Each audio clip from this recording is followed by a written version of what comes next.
Welcome to the show. You are one-on-one with Wes the Sports Guy here on YouTube.com and online all the time at westhesportsguy.com as well. Thank you for tuning in. Make sure you subscribe and hit that Liberty Bell button to make sure you get notifications for all the episodes that are coming down on YouTube. And you can always check it out as well at westhesportsguy.com. Follow me on Instagram and Facebook as well under the same name.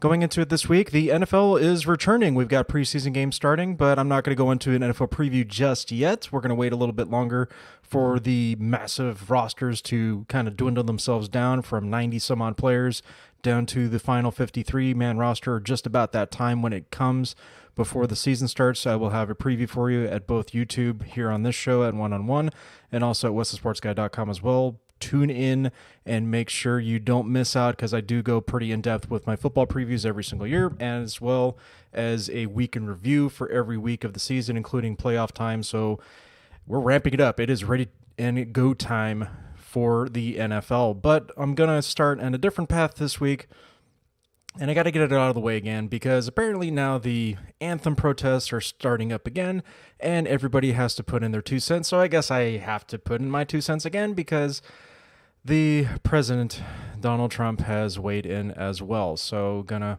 go ahead and show you his recent tweets about it and read it to you as well, but you can follow along on the screen or just listen to me ramble on about it. Starting off, Donald Trump tweeted, quote, "The NFL players are at it again, taking a knee when they should be standing proudly for the national anthem. Numerous players from different teams wanted to show their, quote, outrage at something that most of them are unable to define. They make a fortune doing what they love." He continues, "Be happy, be cool. A football game that fans are paying so much money to watch and enjoy is no place to protest. Most of that money goes to the players anyway. Find another way to protest, stand proudly for your national anthem, or be suspended without pay."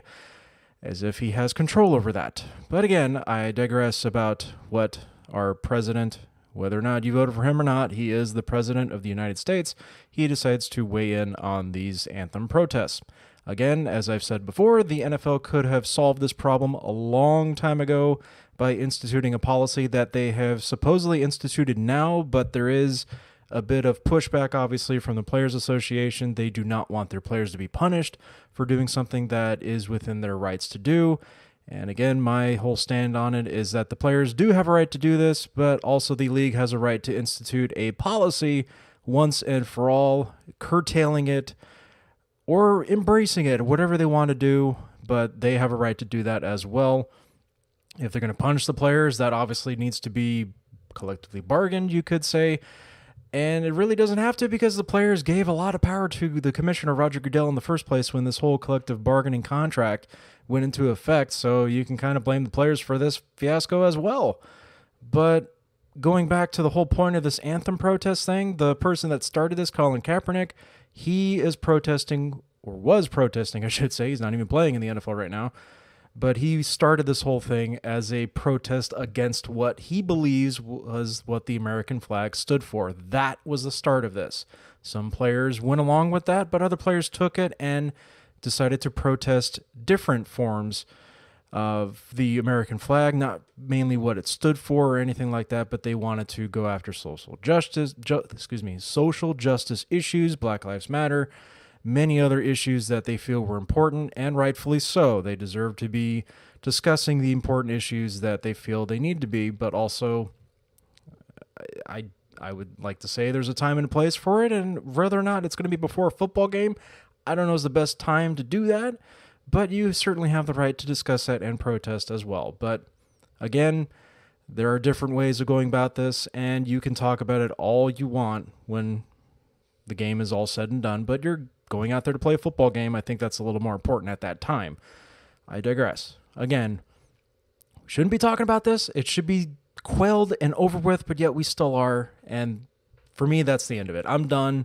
ESPN, you can throw half a dozen of your headlines talking about who took a knee, who went to the locker room, and so forth.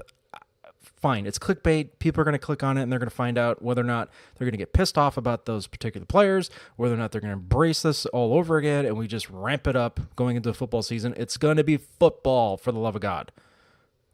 Play football. That's all I want to watch is just football. Let me get away from the day-to-day insanity that is political discussions in this country right now. I just want to watch football. Moving on. Time for the rapid fire segment that has a different ring to it. In the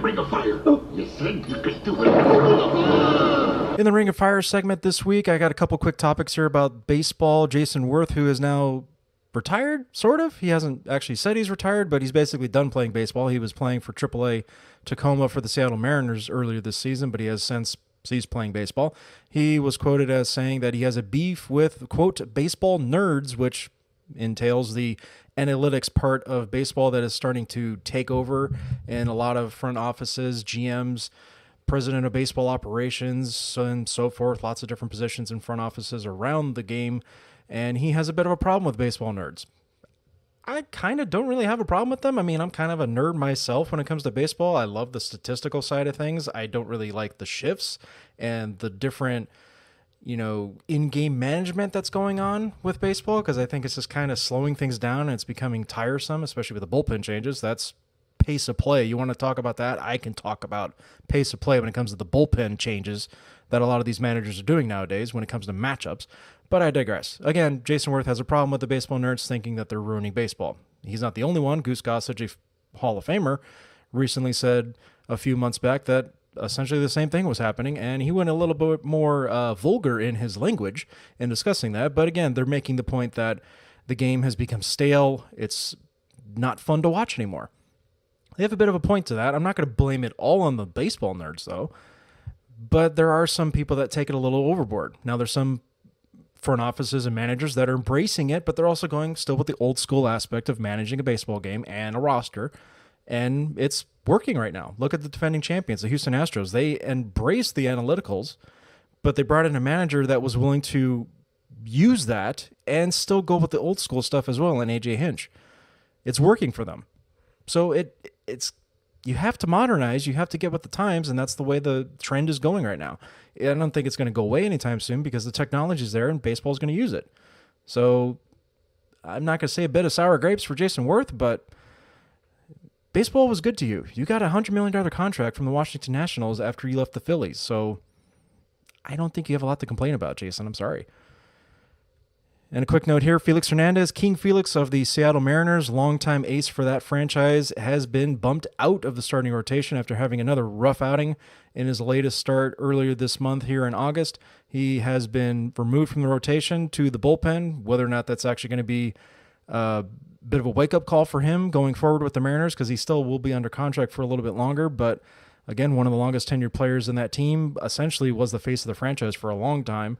Seattle's in the midst of a pennant race with the Oakland A's for one of the wild card spots in the American League, and they're also just nipping at the heels of the Houston Astros. They're not close, but they're right there behind them, so they're certainly in contention. But they feel Felix not being in the rotation is better for them going forward, which is kind of a shock, but it happens.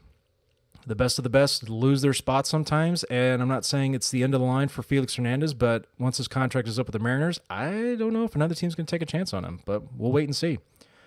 Time for the segment that won't ban you from YouTube, Facebook, or those Apple podcasts. Do you remember? You remember?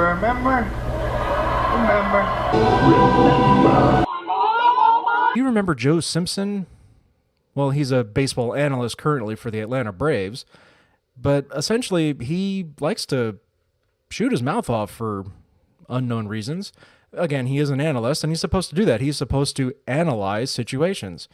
He said a few weeks back that the Los Angeles Dodgers, when they were taking batting practice at a game in Atlanta against the Braves, that they should not have been wearing T-shirts during batting practice because it was a disservice to the fans because they didn't know who they were watching. I don't think that really matters during batting practice, Joe. If they're wearing their uniforms during the game, I think the fans can figure out who exactly they are. Plus, if they're a diehard baseball fan, they really don't need them wearing their jerseys during batting practice. They'll know who they are by their facial expressions and features. So again, that was his take back then. But more recently, he decided to put his foot in his mouth again by questioning the age of young phenom for the Washington Nationals, Juan Soto, who is 19 years old. He is 19 years old. He's not any older.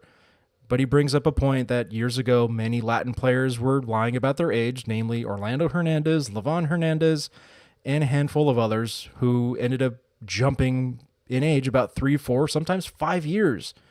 Kind of surprisingly, but it does happen. Latin America has a very, very bad history of flubbing players' birth certificates. And that did happen. Has it happened recently? No. The problem has essentially been solved. For the most part. Not saying it won't happen again, but it's been solved. But again, Joe Simpson had to question the age of Juan Soto, and he was reamed for it mercilessly. And of course, he had to apologize in the midst of it during a doubleheader between the said Washington Nationals and the Atlanta Braves, games that he was calling. But again, I have to say, for the most part, analysts have a tough job. It's not easy to do. Neither is being the play-by-play caller with said analyst, but usually, most of the time, they have a really good relationship going forward, and it bodes for good television. You need that kind of banter and back and forth most of the time. Not everybody's going to be a Vince Scully, and they can do a broadcast by themselves. It's not going to happen anymore. But I have to say, Joe, you got to tail it back just a little bit. Watch what you're saying, and they're watching you constantly, 24/7. Now, those takes aren't the worst I've ever heard, but if I'm talking about it, you know that's pretty bad. And usually I don't ream analysts for what they say, but this was pretty bad, Joe. So hopefully he has learned his lesson. And going forward with the Atlanta Braves in contention in the National League, they can focus more on what's going on in the field rather than what's going on in the booth. Time for my feel-good story of the week, and this comes here from Facebook, posted by Delaney Edwards Alwasabi. I hope I'm pronouncing that last name correctly, but I'm just going to post the screenshot of her Facebook post and read this to you. If you want to follow along, that's great. And also, if you want to go to her Facebook page and watch this brief video as well, it tells you all you need to know about it. But essentially, here is what was said about a relative of hers named Jack Ryan Edwards. Here we go. Quote, "Talk about a stand-up young man. My dad took Ziggy to Rouse's yesterday, and apparently he was interested in stocking the shelves. We all know autism makes going out difficult, and sometimes grocery stores can be a challenge. This young man took the time to slow down and allowed Jack Ryan to help for over 30 minutes, guiding him as he finished his task. He could have ignored him. He could have made an excuse and said he couldn't allow him to help.